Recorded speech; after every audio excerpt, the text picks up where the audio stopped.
Welcome back to another Mackem in the Middle podcast after another Sunderland game. The first home game in what I think is a month. I think first home league game in what I think is a month. I think the last one was Charlton. And it's the first league win since Crewe away. So a lot of relief from that. And we will be talking all about it now with Kyle and Michael. How are you getting on, you two? I'm sure Kyle's good now. He's got his coffee in his hand. But I'm generally all right. Good coffee always sorts the day, doesn't it? Always, yeah. It's I hate how reliant I am on it, but I guess it's better than, I don't know, other bad things. So are you still on the bog standard coffee, or have you upgraded yet? I mean, we get it from like a local roaster. I mean, that's the one thing in the States, just about everywhere. Like I guess everywhere in the world, like coffee is such a huge industry. It's no different here. So we have our local shop. We go. Use like a percolator, if that makes sense to anyone. I don't know the science behind it, but it comes out better than your standard just like office pot coffee, So you don't really get tea over there, do you? Or do you? It's a thing, but it hasn't quite broken into. I think Starbucks tried doing their own. It's like Teavana. They really tried going hard into the tea game. I don't think it worked out for them. So yeah. I assure you are listening to the right podcast. This is not a hot drink debate. This is talking about the Sunderland game. So we'll get into that now, Michael. We went into this game knowing that we had to win, realistically, regardless of how we did it. But ultimately, 3 points is the main thing. That's what we needed. And it's a relief at that, to be honest. As you mentioned, it's the first win we've got since Crewe, which I think that was pretty much a month ago, wasn't it? Yeah. Which I think that's not the first time. I think we've gone a month without winning a game in this division, which says it all. Performance, I'm sure we'll go into it. Performance was not pretty. I didn't think it was particularly good. But as I pointed out on social media many times, that performance wasn't very good because of the fact there was a lack of confidence when we've just come off the back of 3 league defeats in a row. We've gone out with the cup to League 2 Mansfield, which the result I personally wasn't too bothered about. But it doesn't look good when it follows Rotherham and Sheff Wed. We struggled against Bradford and only just scraped the Pizza Trophy group stage, as in like getting a home tie in the next leg. So, and going into yesterday, I mean, although I think I will point it out, I think we did say when we did the podcast after Sheff Wed that in some ways it wouldn't be surprising if we ended up beating Ipswich because nobody expected it. Which is so we called it 2.5 weeks ago. You want to go backtrack and listen to that? There's a plug. But in saying that, it was needed. It was absolutely needed, and I dread to think what the atmosphere would have been like yesterday had we actually gone 1-0 down, considering the form, considering some people's feelings towards the manager. But yeah, whether we didn't play great, but against a team that's won away at Portsmouth 4-0, has won away 4-1 at Wickham, I think that's a very good result, irrespective of the performance. Yeah. And Kyle, I suppose we will be as positive as we can because it's been a while since we could say that. But, we went into this game saying that, we've had a 2-week break. Johnson's had time to kind of iron out the problems and get everything right on the pitch. We said that we wanted to see a better performance and a win. And at the end of the day, a poor performance and a win is better than a good performance and a defeat. But there's still signs there that Sunderland do need to improve on the pitch. Yeah, and I think our depth is starting to show. We were talking about how, especially in the midfield, how much depth we had and things like that. Now, apparently, the only depth we have is on the wingers. Everywhere else, we are just paper thin. moving Gooch around, moving 09 around, and credit to Johnson for at least coming out and trying something new. First, we'll get into it, but we had a new formation to start out, and when it realized it wasn't getting the results, we went back to what we've been doing, and immediately started to look more like kind of what still not perfect, but we could at least see what they were trying to do in most situations. A lot of wayward passes, a lot of passes right to the other team, but we could at least see there was intent there, right? So yeah, I think the timing of the swim is huge because what felt like a month off. The fan base really started getting to a boiling point. We had fan groups getting at it after each other, Twitter getting after each other, podcast is just like as a little bit more of an outsider, I was just like, man, this is getting we gotta get a win, wasn't it? Yeah. Oh yeah. It was just one of those that we just couldn't accept anything other than a win. Otherwise, the discourse would have just become quite toxic. Yeah, and I can't remember what game it was after, but I know one of the things that Johnson said after one of the defeats, it might have been, I haven't got a clue who it was after, but he basically referred to the confidence in the team and kind of used that as a reasoning behind the poor form. And, there was the talk on social media about the players being affected by comments and whatnot. But ultimately, Michael, after a win like this against a team that were in good form, albeit performance, as we've said, wasn't great, confidence shouldn't be an issue going into the next run of games now. No, it shouldn't. And to be honest, the whole confidence thing, I never quite understood that comment anyway, because we lost 4-0 at Portsmouth, which, yes, the conditions were terrible. We've acknowledged that on previous podcasts, but it was terrible and we got battered all the same. We responded to that with 4 straight victories. So I don't quite understand how the confidence could have been shot so easily in the first place. But as you've said now, with that sort of win, you've kept a clean sheet against a side that has been on good form. Again, as I said, has scored 4 goals away at Portsmouth, 4 goals away at Wycombe.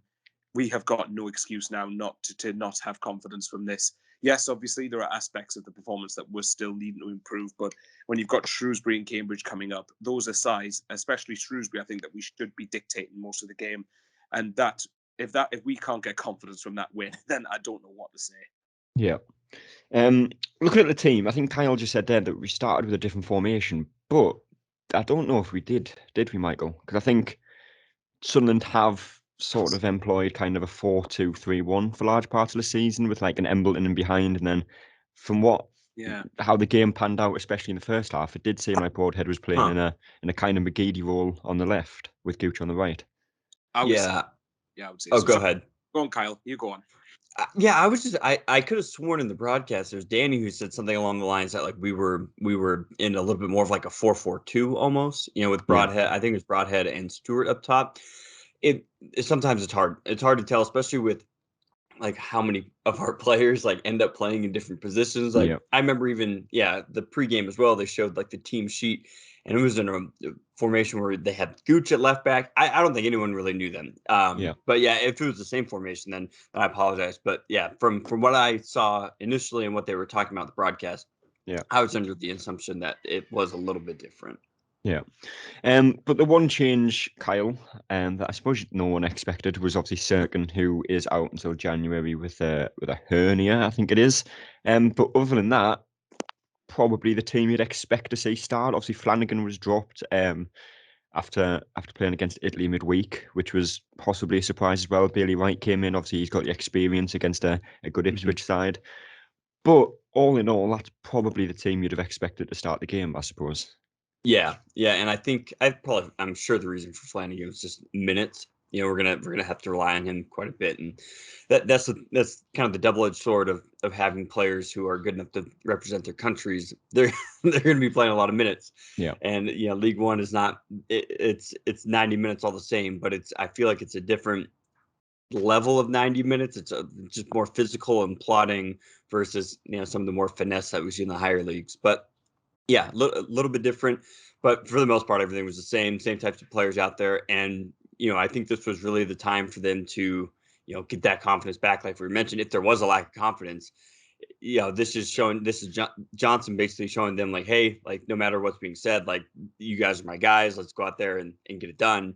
And I think for the most part, it worked out pretty well. It wasn't pretty like we've mentioned and we'll get into, but I think everybody did play their role, as they were supposed to. Yeah. And looking at the game now, Michael, like we've alluded to before, and as people have said on Twitter, the performance wasn't great. And I don't think anyone would kind of disagree with that. Possibly some, I don't know. But there's just a big difference in the way Sunderland have played, not just yesterday, but, in the last 3 league defeats in the cup games, as to what we've seen at the start of the season. The passing's not being the same, the movement's not being the same. Ross Stewart, as one of the podcasts we said, he's kind of playing a striker role and a winger role and a midfielder role, and he's kind of the option all over the pitch. Whereas, at the start of the season, you had Embleton wanting to get on the ball, you've got McGeady wanting to get on the ball. There's just a lot changed, and there's not much explanation for it. I think the main one, I'm going to contradict myself here talking about the confidence thing with Johnson, but I think a lot of that is down to confidence, whereas at the start of the season, we were confident. I think there was a lot of these players that had the confidence to be brave on the ball, like Embleton, you just mentioned. Bravery to go forward, bravery to pick a forward pass, bravery to try and have a shot from distance, whatever it was. And I do think that has affected things to an extent. But I do definitely get what you mean. It's felt a lot more static in the last few weeks. And let's not forget, we are, despite the options that we signed in the summer, somehow we still manage to be threadbare in some areas of the squad. I don't know how. I can't think of any other club that must manage to do that like Sunderland do with injuries. I think we do have to take that into consideration to an extent. But as I said, I think yesterday, I heard this on another podcast that yesterday for me felt like particularly yesterday felt like a back to basics performance. And I think you could tell that towards the game we were just trying to prioritize not conceding first and foremost. And as everyone knows, and I won't go on too long, I bang on about clean sheets. I was surprised we kept one yesterday, but the point is you've got to get the balance of both of them right. I think the wins have to come back first, and then performances, I do think, or certainly hope, will end up picking up as the more confidence returns to the side. Yeah. And as I've said there, Kyle, Ross Stewart is kind of just the option in midfield. He's option everywhere, and he's kind of the outball, and realistically the only outball at the moment. And going off the motive that I think Broadhead was starting as a winger, which again I'm not entirely sure if he was, but you go back to the Cheltenham game where Broadhead definitely started central alongside Stewart. Albeit, Cheltenham are one of the poorer teams, with as much respect in the league as possible. But that was probably the best offensive performance of the season. And I don't remember us playing that kind of style again. I don't think Broadhead, obviously he picked up an injury, but we haven't had anyone up with Stewart since that game. Yeah, I don't know if I would say it was the best offensive performance, but I'd say it's the most balanced. It gave us, I think, just more options, more outlets, like you had mentioned.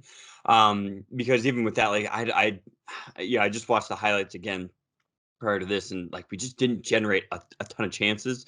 But it is very nice, especially if for our back line when they had the ball and they were kind of getting pinned in. They were, hoofing up the field a little bit, and it was at least nice to not always see Stewart running completely across the field to try to track down those balls. So I think it gave us the best balance, especially for those outlets. I like Broadhead a lot. I think he's going to continue to get better as well, and just gives us something different, which is nice. And you can just run him pretty ragged, and then sub on Diaco like we saw. But yeah, no, I think balance is probably the appropriate term for that. It's just another option, which is nice. It gives the opposing teams a different look as well, because they're expecting us to set up a certain way, and even if we just tweak it a little bit, it could be just enough to catch them off guard and get a couple of chances that way. Yeah. And again, Michael, it wasn't just in the first half, but it was also, in the second half and it's been in previous games. Creativity from Sunderland just seems to have dried up completely. We were kind of praising the team earlier in the season for creating chances from corners, from set pieces, from Dan Neil threading a through ball or from a Gooch cross or whatever. There just doesn't seem to be any creativity in the team right now. And again, you could look at the confidence of like a Gooch or a McGeady, because they haven't had the best, I want to say, start of the season, but we are kind of 16, 15, 17 games into the season or whatever it is. But it has dried up, hasn't it? Well, it has. You can't ignore that. I mean, even if you look at the games where we have got beaten, you look at Rotherham, you look at Sheffield. I can't remember many great chances that we had in either of those games. I mean, Sheffield to a lesser extent. So the creativity has without a doubt dried up. And I keep referring back to it. I think football is a game of confidence. As much as I've had to try and adjust to that saying myself, yesterday we didn't. I'm trying to think of many great chances that we had. I could maybe think of one that Ross Stewart had when he was almost 1-on-1 and he was outside the yard box when he tried to win a penalty. I think there was one where I think it was O'Nien who we'll get onto as we originally planned to, but I think it was a cross from Stewart where he's just missed a cross to Stewart where he's just missed it. I think that was probably the only chance. I think I know. I think I remember what you meant now. Well, wasn't there a stat that apparently the first goal was our first shot on target in the game, which was the minute. Probably, yeah. To be honest, I think that is probably. I'll double check that.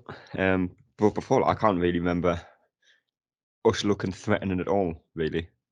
No, which again, I think a part of it is down to the fact. Well, apparently, I think a part of that is down to the fact that Ipswich have tended to be better away from home. Apparently, as I said, we had the Portsmouth and Wycombe games there. I think they just probably had more confidence. I don't know whether Ipswich just took the foot off the gas and sort of expected it to be an easier game than it was. Yeah. But I think we didn't look. I think a part of it is down to the fact we prioritised not losing the game. And I don't know about you two, but I think when it got to the last 10 minutes, 80th minute, I was just thinking, oh, for God's sake, this is going to pan out to a 0-0, isn't it? Which I did think, to be fair, okay, it's at least a must not lose game. If you at least get a point, you could try and build on that in games coming up. But I think we managed to smash and grab that win somehow. I think we prioritised not losing the game first and foremost. Maybe I'm at it wrong, but that's what it seemed to me when I was watching the game. Maybe not just completely losing, but at least just not conceding. I think that's what I noticed the most is like, as long as, I mean, obviously if you don't concede, a lot of times you'll end up winning, but that was, because in all these other games, we would get close, all these other losses, we'd get close. And then like right before the half or in the 25th minute, we just let up a goal. And then from there, it just changes up everything. And our attack wasn't there. So the longer we went without conceding a goal, amazingly, I felt more confident. But I also didn't know where or when the goal would come. So we did have 2 shots on target in the game. So going off the motive that I think the penalty will count as a shot on target. It was the first shot on target we scored with. But I suppose you can have 100 shots in a game, but shots don't win your games. It's the goals that win your games. So I don't think that's 100% shot on target conversion rate. Just saying. Yeah. But again, we'll get onto it now. But there wasn't too many Ipswich chances either. I don't think there was one where Hoffman made I'll say a triple save, but the third save was quite routine. But 2 close range saves followed by quite an easy gather on the line, Kyle. That is probably the most important part of the game, I would say, as opposed to like O'Nien header or the McGeady penalty. If Sunderland concede there, as Michael alluded to earlier, the atmosphere changes, players' heads drop. It's a completely different game then. Yeah, that was absolutely the point in the game where it could have gone either way, obviously. And the fact that it finally went our way, I felt pretty good about it. And seeing that save, it energized the crowd. It got things going. I don't think we responded necessarily immediately after that by any means, but it at least was like, okay, now we can. That was their best. Ipswich's attack, was really interesting to me because I felt like there was plenty of opportunity down the wing for them. They were getting some space, they're getting some good moves, but then they would just never pass it like in a dangerous area, I felt. Yeah. So, I was waiting and expecting them to keep attacking, and they just never did. So I don't really know what that was about. Maybe that was more organization from our defense, but at the end of the day, that Hoffman save, that's why we brought him in, because that really is the difference between winning and losing, especially on a losing streak. You have to have your goalie, make up for the lapses that we tended to have on defense, and that's exactly what he did. And that changed the entire game for us. Absolutely. Yeah. And I think confidence might be the title of this podcast, to be honest, because I don't know how many times we've mentioned it already. But again, confidence in the team started with your goalkeeper, Michael. And it's a clean sheet for Hoffman. He's made some good saves. Didn't really have too much else to do in the game, but as a keeper, that's the type of game that'll get you the confidence where you've made two or three saves, in quick succession. That's a hard word to say. At 0-0, you've kept your side in the game, and then you've ended up going on to win it. Him growing in confidence will no doubt spread that throughout the rest of the team. Well, here's a game for anyone listening. Go back to the start of the podcast and have a shot every time the word confidence is mentioned and see if you're still sober by the end of it. So that'll be a fun one to see any results of that. I don't think anyone's stupid enough to try that. No. But regardless, your point is bang on. Like the confidence there it is again. The confidence itself that Hoffman will get is going to be palpable. And again, this isn't like we've just beaten, I don't know, Crewe Alexandra 2-0 later on. We've beaten a team that was again bang in form. And goalkeepers probably is, again, confidence is one of the things that's crucial to most players. But I think in goal, it probably find it's the most evident because of how micro-analysed a mistake from their perspective gets like drawn into with the media or with fans. Most people highlight and crucify mistakes a lot more. For me personally, I think Hoffman's been all right. I think there has been a couple of games where he's looked a bit shaky, but we've got to remember that again, he's transferred to a club into a much different country. The style of football is going to be a lot different to what he's used to. It's going to take some adjustment. But that double save, obviously the third save in that succession of saves was straight at him. But the first two, they're crucial moments. And him and I'm sure he would probably prefer to have a game where he's not doing very much. But at the end of the day, we were going to come up against a side that was going to give us a goal, and to stand up to that, which then helped us to sneak the win later on. Don't be surprised if we end up going up, which is a long way to go yet, but if we do, then we could look back at this as one of the most important moments of the season, and especially from Hoffman's perspective. Yeah. I wouldn't recommend anyone plays that game Michael played or suggested, because it will be blackout drunk by the end of it, no doubt. Yeah, more than likely. I think it was in the first half, especially on Twitter and in a few of the chats that I'm in, people seem to think we should have had a penalty or two. I think there was one on Stewart. But for me, I think they are very soft calls, and if they're against you, you're going to be complaining that they're given. Is there anything in them, Kyle? Yeah, I mean, at first glance, you're caught up in the emotion, and it did look like it. But I also did feel like he went down a little too softly. And to be honest, and that's what your striker's supposed to do. No, I mean, if you're in those positions, To an extent. if there's not really a lot of support behind you, you do what you got to do. It's kind of the dark arts, right? It's you hate to see it, but I think some of the refs have figured that out, and the opposing team has brought that to the attention of the refs, saying in this situation, he tends to flap a little bit. Yeah. It was a little soft. There was a little contact there, but you're right. Not enough for me to write a letter complaining by any means. And if it did happen to us, it would have been pretty infuriating. So I get that. I'm trying to think what the second penalty shout was, but I know there's that foul where Ross was just kind of dribbling the ball about 30 yards out and pushed it past the defender, and the defender just got absolutely buffers him. That was the one where I was like, well, okay, well then what's that? Like, that's got to be something, So the ref, not according to referees in this division, it's not. I suppose with that one there though, Michael, it's one of them where outside the box, the referee's more likely to give it as a free kick. But I don't know, because it's a weird one, because realistically, if it's a foul anywhere on the pitch. But that's not how football works nowadays, as everyone really knows. And there always seems to be this motive that there needs to be a little bit more contact in the box for it to be given as a penalty. And like I say, I think outside the box, it's probably given as a free kick. But is there enough to give it as a penalty there? Is this the first penalty shout you're talking about? The one that Kyle just alluded to there, the one where Stewart's dribbling and the two that come one together. Yeah, well, I mean, that one, I was I think when that happened, I was in the southwest corner, and everyone around me was like screaming at the referee, and I was just kind of standing there with my hands in my pockets, like Lee Johnson style, funnily enough, and just kind of looking like this just sums up the state of officials in this division. I've got to the point where I'm not even surprised anymore. I can't remember the last time that we've come on a podcast and not mentioned the referee. And so is that a penalty for you? Is what you mean, that foul in the middle of the park on Stewart, if that was in the box? Yeah. Yes.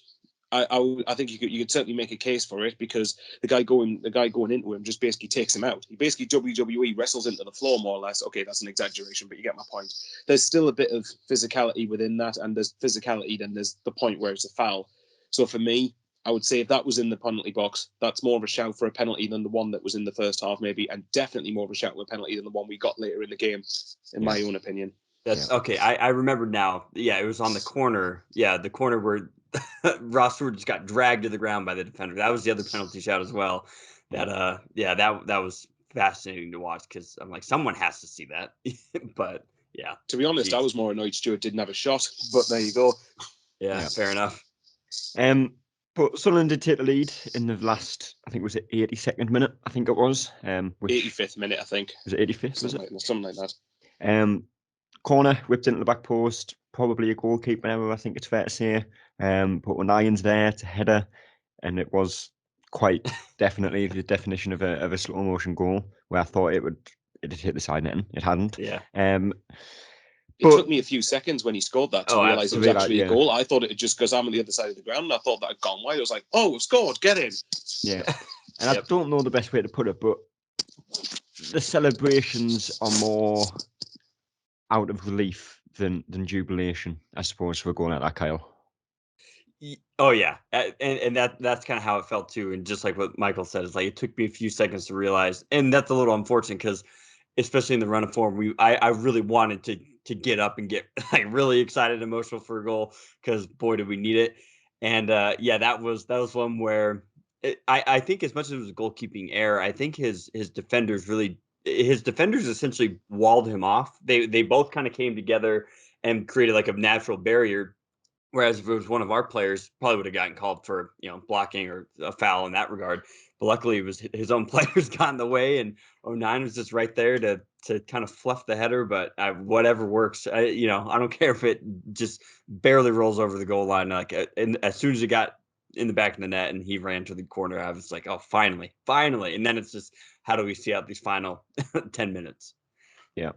And on that topic of the goal scorer, Michael, Luke O'Nien, obviously, he's played midfield a lot this season. There's some bizarre claims from Sunderland fans that he's only in midfield because he has a clause that if he's fit, he has to play in midfield. Well, that is definitely not true. And that was kind of put to bed yesterday, that if anyone truly believed that, it's definitely not the case. But is this going to be the start of your tangent with '09? It is. Go on. I want to hear this. On the note of that, Luke O'Nien is not a good enough midfielder for us. I would agree. I don't think he's good enough to start in midfield for us. I think he's a good fullback. I think he's a good squad player to have. If you're going to use him as a midfielder, kind of like we have in past, bring him on for the last half an hour, brings the energy. But there's people have been clamming for Corey Evans to start over him. And I'll ask you, Michael, what does Corey Evans bring to the team that Luke O'Nien doesn't? The fact he's played championship football, I guess, if I had to pick anything. I'm someone who, I think at the start of the season, and I'll point to it, MK Dons away. I think when Corey Evans was in the midfield there, I think he offered an element of control of the game. And when he went off injured, which is a big problem with Evans, admittedly, I think we'd lost that composure. I think at the start of the season against Wigan, he was good. Recently, I have to admit, I think Evans has been poor. But I think, again, that's not exclusive to him. A lot of the team has been. With regards to '09, I think you're bang on. I think I've said that I think his technical ability is somewhat limited, but let's be honest, it's League One. There's not going to be many out world-class players in this division. And as well, you mentioned that in midfield, I don't think '09 is good enough. I think that the game tends to pass him by too much. I think he's got energy and enthusiasm, and you can't fault him for not having that. However, the game tends to pass him by a little bit too much in that area of the pitch, in my opinion. At fullback, however, that's a different story. Because he's got energy, enthusiasm, you're suited more to playing in a wide position, whether it be winger, wide midfield, or fullback. I think '09 suits that down to a T. And for you guys might agree with this. I think for me, '09's best performances as a Sunderland player have in general been at fullback. Yeah. I think that he looks very assured. I think there was a couple of times in the first half where I think Ipswich were putting balls into the box down his side a bit too easily, but that's probably the first time he's played fullback in probably not far off a year. Because obviously there was a spell we had to play centre half. So for me, I think '09 is definitely a handy squad player to have. You can criticise him. I know John likes to say this, but you can criticise '09 when he has a poor game. But at the same time, there's criticism. Then I think the scapegoat, and I think a lot of people tend to go, "Oh, we lost, right? It's Luke O'Nien's fault." And I don't understand that. I don't understand this clamour where you have to go all in on '09. Criticism is more than fair enough, and I agree with it. But there comes a point where it becomes too much. But I agree with you. Squad player and a handy foot and a more than competent enough at fullback for me. Yeah. And Kyle, when people say Luke O'Nien is the worst midfielder that we have, which is technically, I find that very, very hard to agree with. Which technically makes him the third best midfielder we have, I'll also add, because I don't think we have any more than 3 midfielders unless you include Embleton in that. But when you look at the stats for the season, I know some people like stats, some people don't, but Corey Evans has played less games, so in theory, it's easier to get the better stats because you're making less mistakes, you've got less time to make mistakes. But from the time in midfield, Corey Evans has a worse pass accuracy. He's given the ball away more. He's lost more of his tackles than Luke O'Nien has and contributed to less goals. So when people say Luke O'Nien shouldn't be playing over Corey Evans, why? It's a great point. I think '09 is a little bit of an easy target because of just kind of the persona. Because he's not Kevin De Bruyne, that's right. Yes. But just kind of the persona that's been built up around him. There's a lot of fanfare, a lot of hype. I mean, he is just kind of like the guy that you'd love to date your daughter type of thing, right? Where it's just like he's super class, super nice guy. And he just really does work hard. And I've said that a lot about different players like Gooch and things like that. And I'm sure that gets really annoying because it's like, okay, well, you're professional. We all work hard, right? In any of our jobs. But especially in this league, you have to have that. And the luxury of having Luke O'Nien is that even if he does start in midfield, which I don't think is his best position, and I don't think there was a clause in his contract, but I do believe that there was some sort of agreement verbally just saying, Luke, if you're going to resign, what's your preferred position? And he probably has some pride, and he said midfield. And I think Johnson, to an extent, had to honor that as coach. You can't just be like, oh, yeah, sure. And then be like, nah, sorry, you're going to do what I'm going to do. Right. Because then he's just not going to be on board. So I don't think it was in the contract, but I do think there's a verbal agreement there. Regardless, I think we're at the point of the season now where O'Nien sees it and Johnson sees it as anyone's going to play anywhere if that's what suits the team the best. And having him, being able to have him in midfield, especially with how thin we've been on the back line and at left back and right back, it's a luxury to be able to have him and change the formation if needed, or if there's an injury, we can slot him back there. That's where I think his worth is. He's physical. I mean, he's gonna destroy his shoulder. Like he might just have to amputate it, which I think if it boiled down to him having to amputate his arm and play in the final, if we got to that point, I think he would. To be honest, he's just that type of player. But it's just. Yeah, the stick, he gets a lot of grief, but I think it's just because he's an easy target, and we've seen him. He's one of our more tenured players that we've had, so we've had a lot of time to learn about him and learn about how he plays and get frustrated enough when he doesn't do the things that we want him to do. But at some point, he plays his role. He's probably at the level that he's designed to play. Maybe he could scuff it out in the championship, but I think this is his level, and I think he's good for this team, and it's better than McFadden. I'll say that. So Can we please not mention Callum McFadden? Right. I don't hate anyone as much as I just did not enjoy watching that man play, and so I love Luke. I think he plays well, and I think it's justified. Just like you said, we can give him a hard time when he gets bad performance, but when he has a good one, like I think he did yesterday, he deserves some praise there as well. Yeah. And just briefly on that man that you mentioned, I do have a Crew fan who has seen the light on that said man as well, and certainly doesn't enjoy him when he plays either. Wait, hang on. When you said seen the light, did he ever once think he was good? Yeah. At times, I think when said man was at Plymouth, he scored a brace against Crew, I believe, when he was playing on the wing. So, okay. But he's finally learned it now. But there's been one suggestion that I've not just seen recently, I've seen it a few times throughout the season, Michael, is Callum Doyle and playing him in midfield. He's a physical player. Especially at the start of the season, you could see that he had an eye for a pass. Is that something that could be worth a go or not, I suppose? I have to admit, that's the first time I've heard that suggestion. Yeah. But maybe I've just been looking in the wrong places. I don't know. Or haven't been looking in the right places. That doesn't make any sense. The point is, for me, no. I think that Callum Doyle has got the attributes, the physical attributes to make a success of centre-back. And sometimes, if we want to play out from the back, making an eye for a pass, I think you've got Dan Neil in midfield who can do that. I think, whereas in defence, if you take Callum Doyle out of the team, let's be honest, Bailey Wright, as much as I like Bailey Wright, and Tom Flanagan, as much as well as he's done in general this season, bar the last couple of weeks, they cannot make an eye for a pass. Their game is more or less hoofing it, just hit and hope it lands to Ross Stewart. Whereas, Callum Doyle, I think, can end up doing that. Sometimes he's a bit overconfident, but obviously that comes with age. He's only 18 years old. For me, personally, I wouldn't, but given the way that we shoot home players out of position, maybe there's got to be maybe there's a clause in that where it says, right, Callum, you're going to be in centre-back, but you've got to have a role in midfield, mate. Is that all right? Good, you signed. Yeah. Could be an interesting one, but I definitely think the midfielder is an area we need to improve in January. If we're going to try that, by the way, I would try it against someone like Oldham in the Papa Johns or something. I wouldn't try it in the league game. Yeah, right. Would he be about the same size as like a Declan Rice? Because I feel like Declan Rice is huge to be playing the midfield. So that's kind of the first 6'4", to be honest. I think. Right. They're both just big. So that would be fun to watch. I'll give you that. But I don't think Declan Rice is 6'1". God, he feels so much. He feels so much larger. That's interesting. Maybe he's wearing very high football boots. I don't know. I agree. Really long. Mind you, I would say, to be fair, one thing on that is that I think Doyle would be targeted a lot more in midfield. I think if you look at the way that he can bring the ball out, he's got a bit of muscle about him. He can get an eye for a pass. He gets himself forward. But I think if he's in midfield, I think a lot of people will try and nullify that. Whereas at centre back, I think you've got a bit more freedom to try and do that as long as you're not getting pressed too high. Last part of the game, we'll get back on track. Penalty for handball, Michael. That's never handball, is it? Let's be honest. I agree. I said it earlier. I haven't. When I watched it live, I looked at it and thought, how on earth is that a spot kick? And then I looked at the replays back. It just reaffirmed my belief more.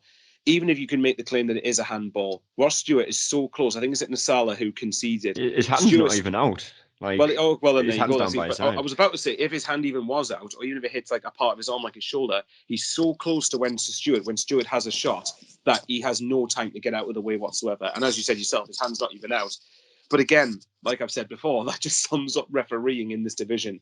You could make an arguable case, in my opinion, for the first penalty shout Stewart had when he should have had a shot when he was pulled to the floor. That's an arguable case, even if you don't think it was. For me, I don't think anyone could argue that our second goal was never a penalty. And I think, like Kyle said, if that was the other way around, I think we would have been screaming, or I would have been screaming at the referee for that. So, I'd be interested to see that. I think that would have been more of a talking point had that been 0-0. And then that ended up being 1-0 because of that penalty. Oh, yeah. If that's 0-0, I don't think he gives that as a penalty. Actually, do you know what it is? To be fair, and again, known officials, you probably would be right there.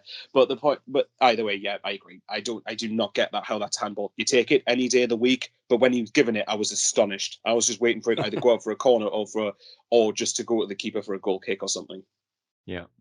And I'm not going to mention the word Kyle because I don't want anyone suffering from alcohol poisoning from Michael's little game.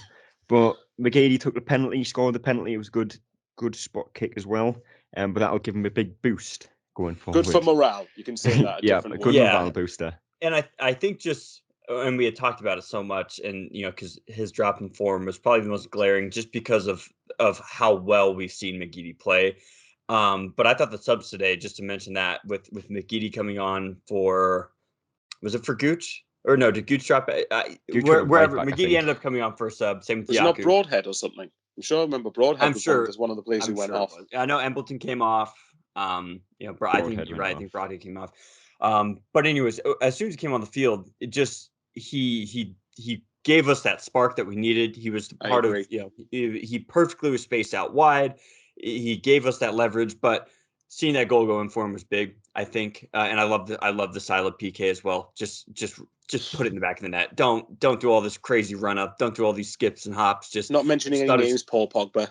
Yeah, right. It's just, I'm so sick of seeing that. And it was just very nice just to see him. But it was the same thing with the first goal, where like I was waiting for that emotional, first goal. And it was pretty soft. And then the same with the second one. I didn't even really have time. I just laughed. I think I was just watching the stream and I just laughed. I was just like, well, that's funny. Like how did we get that? So it was just one of those games. But at the end of the day, you walk out of there 2-0. All we're going to look at, at the end of the season, looking back in that and be like, that was nice for goal differential, and that was great for 3 points. And I'm not going to think of it any other way. So I would point out as well, when you talk about the refereeing decision, Ipswich, I thought, was starting to get a bit more progressively dirty in their challenges and the shoulder barges as the match went on. And I'm just looking at it now. We got 4 yellow cards across the game. They only got 1. So right. I think what you could argue balance itself out to an extent. But yeah, I mean, I think if anything, that's just right, I'll try not to swear. Yeah. You could just say that's much of an HIT house win as much as you could ever imagine towards the last 10 minutes. Because did either of you see us winning the game 2-0 right when Pritchard was about to take the corner? Because I didn't. I thought it was just going to peter out again. I thought it was just going to end up finishing 0-0. Because I still maintain, even though we did win, I think that is one of the worst games of football I've ever seen. But but again, it's a win. You take it either way. Yeah. Player ratings. Kyle, start with you. Hoffman 7. I went with. Obviously made the important saves when the triple save or double save, however you want to look at it, from close range, and that kind of built a platform for Sunderland to go on and eventually win the game. So I'll say a 7 for Hoffman. Kyle? Yeah, I'm going to give him an 8. I think because really that was the difference between likely they're losing or not getting 3 points, is that double, triple save, however you want to call it. And I mean, even beyond that too, I think he's always in the right spot. I think he commanded the box very well. I can't remember any times that he was really caught out of position. I think his distribution was good, especially because I think there's a few times with how Ipswich was pressing that a few of the balls back to him were under duress. They were pretty pretty hard driven balls right back to him. And for the, for the most part, he handled it well. He just got it out, got up the field, didn't really kick it out of bounds. So yeah, I think 8, I think he was a huge reason why we won that game yesterday. Yeah, Michael? I would say 7, but I do get the point. I know I'm going to cut this because it makes no sense, but I do agree with what Kyle says, though, that I think it's him making those saves facilitates us going on to get the goals. And I think we can agree that I think if we went 1-0 down, it would have been very unlikely, unless Ipswich got a red card or something, that we would have gone on to win the game, given our recent form. So he can give himself good praise yesterday. Vital reason why we got 3 points. Or if we got a penalty for a lucky handball, I suppose. Well, again, like I said, officials in this league are that bad that it wouldn't surprise me. Michael, I'll go to you first. +1, Winchester, I went with a 6. Defensively, I think he was good, but didn't offer much offensively like he has in other games this season. And there was one point where he was through on goal and just didn't shoot. He dawdled on the shot, didn't he? It was so frustrating. And I think that was a 0-0 as well, wasn't it? Yes, it was. That was so frustrating to watch. But ultimately, defended well, offensively, didn't offer too much. So 6 for me. Yeah, I'd say 6 just for the defensive performance. And he's part of a back line that kept a clean sheet. So definitely seemed better than from him going forward. But the amount of times Ipswich went forward, I can't remember them targeting his side to put crosses into the box. So you can't complain at that. Yeah, Kyle? Yeah, I think 6 as well. Did he end up getting called up internationally, or was he not part of that squad? No, he wasn't. I don't think so. Yeah. Because I was just going to say, it looks a little bit heavy legs. I think it's starting to catch up with him a little bit, but he was in the right position. Made a couple really nice blocks. But yeah, we love seeing him go up and get those goals. And it was unfortunate that he didn't pull the trigger. But maybe it just been a while since he's been in that position. So maybe now he knows next time. And just especially when we haven't had a shot on goal, just let it rip. Just let it rip. So yeah, I think 6 is well justified. Yeah. Bailey Wright in for Flanagan went with a 7. I think he defended well. There was a number of clearances, don't know how many exactly. They just seemed to go anywhere. I know there was one from a corner where he's trying to kick it up the pitch. It ended up playing a 1-2 with the corner taker. And there was a couple of headers that he's headed sideways or just, I don't know, it was just strange. But 7 ultimately for me, Kyle. Yeah, I think 7 as well. The man's head just gets in the way of just about every ball. So, I hope he takes care of his mentals a bit, because I bet he's going to be a little dizzy today.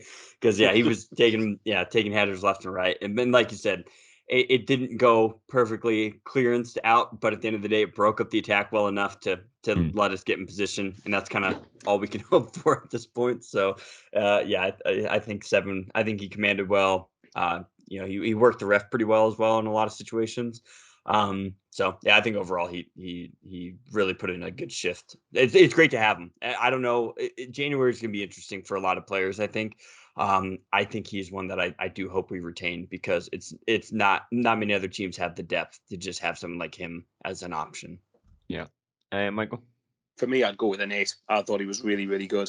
I think considering that we had 2 full, I know Winchester's played and O'Nien have played fullback a few times, but we've had 2 midfielders as fullback. We have Callum Doyle, who are great, but is 18 years old. And I think in a game where we were going to come under pressure, I think Bailey Wright marshalled everything excellently.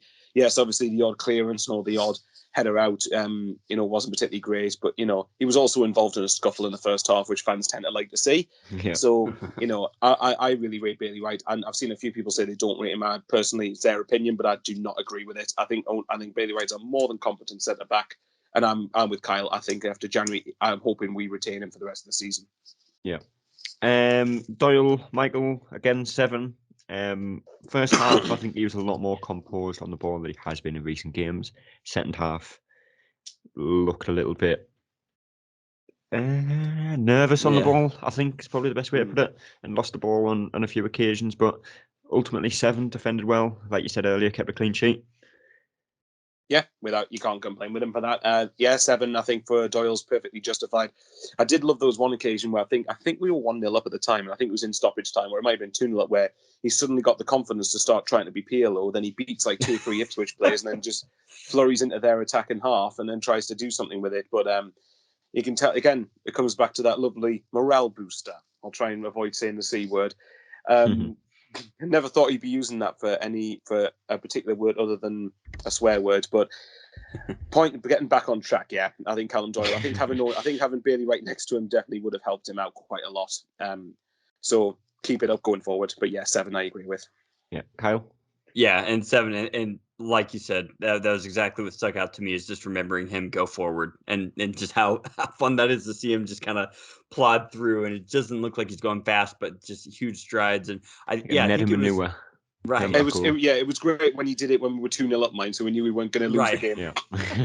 Right, and it was perfect for time wasting. I think at that point, I think we were in time wasting mode, and I think he got a corner out of it, maybe. So yeah. 7. Yep, it's just the Callum Doyle special, I think. So yeah. Luke O'Nien, Kyle, got ultimately the winning goal. Defended well, lot of energy, tracked his runners for most of the game. And the runs that you make from fullback are better than the runs he makes in midfield. You know, he often finds himself in kind of a centre forward role when he's at right back or left back. And that's another point that people make. Could he play behind a striker as opposed to a kind of deep midfielder? I don't know, possibly. But ultimately yesterday, I don't think he did anything wrong. Got the goal, defended well, kept a clean sheet. So I'll probably go with a 9. Okay. Maybe an 8. See, I was waiting. Yeah, no, I want to give him a 9 as well. Or I will give him a 9. And I think the difference is when he's in midfield, what he tends to do is when he gets the ball, he doesn't keep the ball for very long. He's usually immediately looking for that one-time pass, which is fine. You can be very defensive in that role. But what we need is someone like the Dan Neal, right? Where when the ball's passed to him, he opens up that shoulder and lets it run, and then he's got the whole field in front of him. And I think that's too much. I think that's too much for someone with the skill of 09, and he just plays that simple pass. But when he's playing as left or right back, really there's only a few options. That's either looking forward or looking a little bit to the inside. And I think that suits his gameplay so much better. I think it gives him a little bit less to think about, which I think as a footballer sometimes, unless you just have that God-given ability where you can look up and keep the ball at your feet and dribble past 6 people, it's keeping it simple for someone like him, I think, is perfect. It suits his skill set. And I think that's why he's able to get in the right position like he did at the right time. He was there where he's supposed to be. Yeah, it was the perfectly connected on header, but I don't think he was expecting it to get to him either. And at the end of the day, the ball went back in net. So, yeah, I think 9. I really do hope that it'll be interesting to see what happens when we get Sirkin back, when we get Huggins back, right, and see what we decide to do at that point. But yeah, until then, for roughly about the next month and a half, 2 months with Sirkin out, I hope we can see him in that position more. Whether or not he likes it, it's no, I'm kidding. I hope he does kind of see his value there as well. Yeah, Michael. I was originally going to go with a 6 actually, because I thought in the first half defensively he was quite suspect, but I think I would bump it up to a 7 because when you think of the runs he did make from full back, I think you can just tell that he offers a lot more freedom in some ways from full back than in midfield, where there's not as much onus on him to try and control the game. So yeah, I would say I'll go with a 7 because he ultimately got the goal that set us on our way. And going forward, I think especially as the game went on, I think he got a lot better. Yeah. Dan Neal, I'm a 6. Michael, again, I don't think Neil's had a bad game when he's played for us yet. Which, given some of oh my god, some of the results we've had, is probably a surprise. I think him and Stuart are probably the only 2 players that I don't think have had a bad game for us.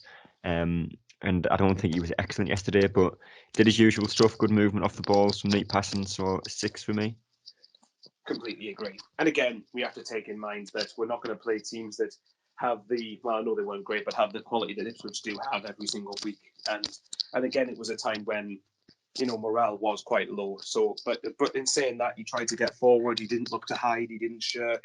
So I think, that's got to be admirable for someone as young as he is. So, but I would agree with you. Not his best performance, but still, even Neil at his worst is still better than I've seen that lovely person who plays for Crewe at his best. So, yeah, it's a good old 6. Yeah, Kyle? Yeah, I agree. And I don't know if it's by design or if he kind of gets lost in the game a little bit or if he's just marked out of the game, but he just needs the ball at his feet more because any semblance of an attacking, it went through him. He's able to kind of beat that man in the midfield and dribble it up the field. So I don't know if I just don't know if we're not finding him, if he's still learning kind of how to be more available, or what. Or like I said, I bet the defense probably is just marking him out of the game in some situations. I just want the ball at his feet more. I want to see the magic happen. So, but I'd say 6. I don't think he did anything wrong, and I think he helped back pretty well. Yeah. Is that your dog wanting to talk as well, Michael? Yes, you could say that's the hairdresser enough. So, but no, I can carry on to the end. Go for it. Corey Evans. I just don't think he had a good game at all yesterday. I went with a 4. I think your dog agrees. Picked up a needless yellow card that realistically, if he was sent off for that tackle, I don't think you'd have had too many complaints. It wasn't a good tackle. It was a needless tackle. Got that yellow card, and just his passing was poor. He didn't really get the grips with the game. So, yeah, 4 for me, Michael. I'll go to Kyle first. Yeah.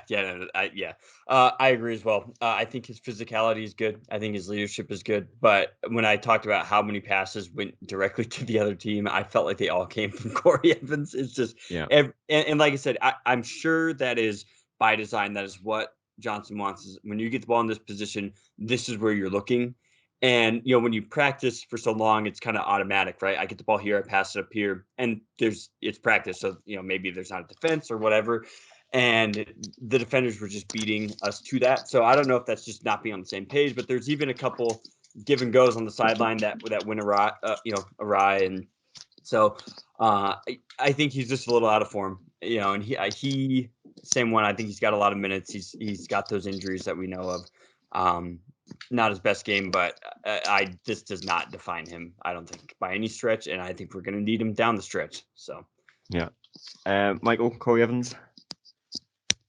Yeah, I would say probably a 5. I think it was, again, I liked him at the start of the season, and I think whereas that now, I think it just coincides with our run of form. And not meant, but the main problem I have with Corey Evans, as much as I do like him, is the fact that how many games is he going to play? How fit is he going to be? Yeah. Because I agree with what Kyle said. We are going to need him, I think, across the course of the season for squad depth. But of course, if we can't keep him fit, that's going to be an issue.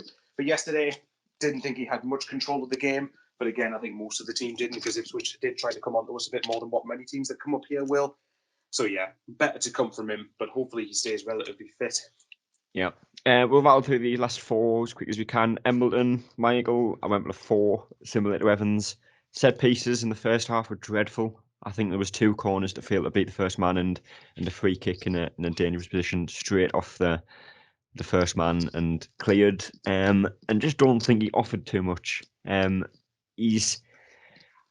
don't want to call him lazy, because I don't think he's lazy, but I just don't think he has the work rate that it might need. Off the ball, certainly he doesn't, and I started to notice that. I think probably I'll probably be generous because we won the game and go with a 5. But I mean, again, it's one of the things that I do think does need to be pointed out. I think his work rate off the ball should be a bit better. I think technically he was still trying to get things forward and trying to get things moving, which is very, very simplistic, obviously, but still. I think, again, if his morale goes up again like everyone else does, I'm replacing confidence with morale now. You've just said it, though. Yeah, exactly. Definitely do not play a drinking game now. But, the more that the boost goes up for him, hopefully the better he'll become. And remember, this is his first full season of senior professional football, I think. So, if this will probably be expected over the course of the season, but I'm sure if we keep persistent with him, he'll get back to his best. Yeah. Kyle? Yeah, and I think with Embleton, I think he's the one player where if we can get him in really good form, the team as a whole is going to go up, because he provides a unique skill set. He's good with both feet. I just wanted to get in more, I guess, attacking opportunities. I wanted to see more shots from outside the box. I think he had that one nice little exchange with Gooch. I had it on his left foot pretty early, and it just went pretty high, looking for that back post. Yeah. I just need to see more of that over the 90 minutes. And like I said, if we can get him really firing, I mean, because right now we can't really peg where our next goal is coming from if it's not Ross Stewart. It needs to be Embleton, in my opinion, to be that second guy. No, it doesn't. We've got 09 at the back post. Right, or Winchester driving up and hitting one from 30 yards out. Yeah, that's or reliable. McGeady scoring a dodgy penalty, which should never been awarded. Exactly. So we got to get him up to the 8 to 10 goal mark, in my opinion, if we have any chance of being promoted, in my opinion. So getting on to Gooch, I went with a 5. very frustrating player. I say this every single podcast, probably too much. Deja vu. But just it doesn't offer anything nowadays. He never really looks like a threat. He's a very predictable player, and whether he goes left or right, the defender knows where he's going. He loses the ball a lot, and his end product has just deteriorated in the last kind of season or two. And I think strength in depth in the wing position is something we need to look at in January, because I don't think Gooch is all that much. Like Kyle said a few times this season, I think McGeady will probably offer more as a sub. And Diaco, I think he has something to play this season. Don't know whether he's ready to start games yet, but I definitely think that's an area that we do need to improve. But 5 for me, Kyle. Yeah, I mean, as everyone knows, my allegiance with Gooch that I have, but it's, I think it's one of those things where I bet if he would have went elsewhere, which I'm not saying I wish he did, because I do enjoy having him, but I think what he needs at some point is a change of scenery, because I think it's just gotten very routine for him to be at Sunderland, and I'm sure he loves it, right? And we've shown him some love. I'm sure it's great to be in this division and play for a club this size. I think he's at the point in his career, though, where he's going to eventually have to look for kind of greener pastures to just kind of reinvigorate him, because I that's what it feels like now. It's just he's a little complacent, and the same tricks that he was able to do, to start his career and to start the seasons and stuff, they're just not coming off anymore. So yeah, I'd say a 5. I enjoy his work rate, but it's you can run as hard as you want. If you don't provide anything positive, then why are you here? But with that being said, I enjoy having him. I want him on the team, but it wouldn't surprise me if he goes elsewhere and starts to be pretty decent again, because I think he's got a good skill set, he's got a good work rate, but it's just not coming off for him right now. Yeah, Michael. And everyone knows what allegiance I do not have with Lyndon Gooch. Yeah. Like I've said it so many times, so I'll just keep this brief. Work rate, you can't fault it. He actually made a pretty good pass. I think, what was it, when he dribbled down the right wing, actually beat his man for a change, put a decent ball in, which no one got onto the end of. But in general, I think one of the things that Kyle touched upon, for this level, I think against the lower sides in the league, I think he probably could be quite handy, because I think their fullbacks, frankly, won't be very good. Whereas I think against the top end sides, I'd want better quality, better decision making. And I think if we do get promoted, I think it would be a nice fairy tale ending for him. He's got promoted with his boyhood club. Club he's been at the academy since, and then maybe this is probably going to be his level. So hopefully the scenario is we go up and he stays in League One, but continues to tear it up with someone else, as long as we're not down here ever again. Yeah, I could agree with that. Broadhead. I'll just take this one to Kyle, and then we're going to Stuart with Michael as we get on for time. But Broadhead, Kyle. Like I said, I think he played out wide. I'm not entirely sure. But didn't really have too much involvement in the game. Still think he looks like a player that will offer a lot this season. Like I said, I always go back to the Cheltenham game where he, his hold-up players, his passing, his shooting, his dribbling was excellent. But ultimately yesterday, 6 out of 10 for me. Yeah, I would say 6 out of 10 as well. I think he's another one just like Embleton. If we can find a way to get him as a real attacking threat, I think that's just going to help Ross Stewart out even more, because defenders are really going to have to key in on where they're coming from. So I'm really hoping he looks physically, he looks like he's a presence. He's got good pace. He's got decent skill on the ball. We just got to, I think, just find more ways to specifically get him on the ball in front of the goal. However we decide to do that. So I think it's 6 out of 10. And I think the best is yet to come for him. Yeah. And we'll move on to Stuart for you, Michael. Again, 6 out of 10. Hold up play was good, but service just wasn't really. Yeah. I think obviously quickly on Broadhead, I'd say 6. I think if you look at the goal he scored against Bradford, it shows what quality he's got. And I think this kind of links it. I'd like to see the two of them up front together, because I think if they can get into a partnership with the same hymn sheet, then I think they could be a real handful in this division, providing we can keep both of them fit. But as for Stuart, did his usual industrious stuff, trying to get about, still offering good play in general, just there was no one there quite with him because of how deep we were.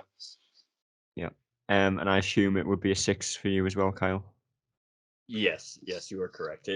I love Ross Stewart, but I just want him scoring goals. That's all I care about. Yeah. Fair enough. Man of the match based off ratings, I would assume me and Kyle would go for O'Nien, and I assume Michael would go with Mr. White. That would be correct.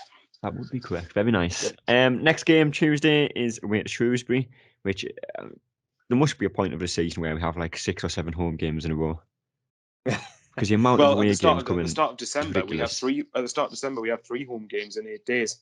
Yeah. So that says it. Yeah. But Shrewsbury win on Tuesday. Never going to be an easy game. No game in this league is, unless it's Cheltenham. But predictions for that one, Kyle? It's got to be a win. If Streaky Johnson lives up to his name, the streak can come with losses, and I just sure as hell hope the streaks can come with wins as well. And maybe this is the start of it. I think we're going to go down there. I think we're going to get an industrious 2-1 victory. Yeah. But we're going to get a dodgy penalty in that game. Yeah, probably. Who knows? Who knows what kind of weird event's going to take place whenever Sunderland takes the field. Yeah. Michael? I would say 3-1 Sunderland, and I'm just hoping that yesterday's win, I think, is going to mean nothing if we don't build on this and beat Shrewsbury, because I looked at the other fixtures. Ipswich play Rotherham, MK Dons play Sheffield Wednesday, and Plymouth play Wickham. So if you look at it, out of the teams, there's 3 fixtures that pretty much are, or at least 2 fixtures with teams around us playing each other where someone's going to drop points. And being blunt, Shrewsbury are in the relegation zone, which, yes, granted, we tend to do quite mixed at Shrewsbury, actually. I think we've lost the last 2 meetings down there. Yeah. So we need to have that too. Obviously, that needs to change quite quickly. But these are the sort of games in the past that have cost Sunderland automatic promotion, in my opinion. So if we can go there and perform to how we can do, then there's no excuse why we can't win the game. Yeah. Spot on. Well, we'll see about that. But that is the time we have today. It's been a long podcast talking about a win for the first time in a long time, but it's been a pleasure. And likewise, my dog agrees with it. My dog at the very end agrees. Yeah. Sounds like a very passionate Sunderland supporter. Oh, trust me, definitely not. Fair weather. But appreciate you both joining me again, and I hope you enjoyed your early morning coffee. As always. Yep. And thanks for having me on. Michael enjoyed his lemon squash. I certainly did. Thanks very much for having me on. Nice. No worries. We'll be back again on Wednesday, hopefully, to talk about the Shrewsbury game, and once again back on the Sunday to talk about the Cambridge game, I think it is. But until then, we will see you later. That's all, folks.